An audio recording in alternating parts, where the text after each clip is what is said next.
So let me read you a little bit about this distinction. This is in Chapter 2 of Understanding Media, and Chapter 2 is called Media, Hot and Cold.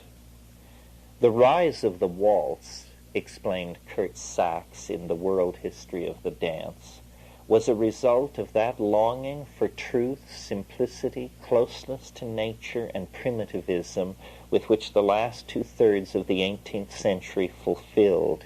In the century of jazz, we are likely to overlook the emergence of the waltz as a hot and explosive human expression that broke through the formal feudal barriers of courtly and choral dance styles. But obviously it was, when you contrast it to what came before. There is a basic principle that distinguishes a hot medium like radio from a cool one like the telephone, or a hot medium like the movie from a cool one like TV. A hot medium is one that extends one single sense in high definition. High definition is the state of being well filled with data. I love that. A photograph is visually high definition. A cartoon is low definition simply because very little visual information is provided. Telephone is a cool medium, or one of low definition, because the ear is given a meager amount of information. And speech is a cool medium of low definition because so little is given and so much has to be filled in by the listener. On the other hand, hot media do not leave so much to be filled in or completed by the audience.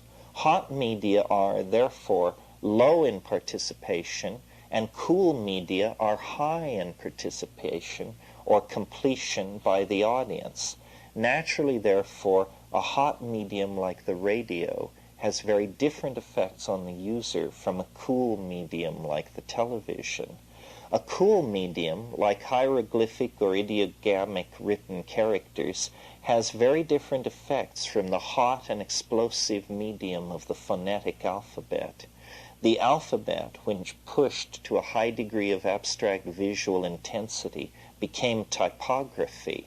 The printed word, with its specialist intensity, burst the bonds of medieval corporate guilds and monasteries, creating extreme individualist patterns of enterprise and monopoly.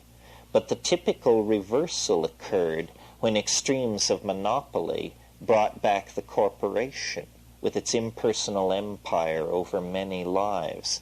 The hotting up of the medium of writing to repeatable Prince intensity led to nationalism and the religious wars of the 16th century.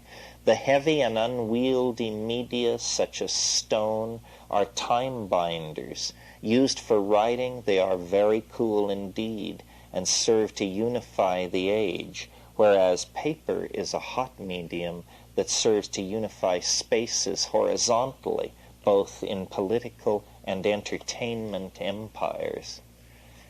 And he just goes on like this endlessly. This was his métier or his media.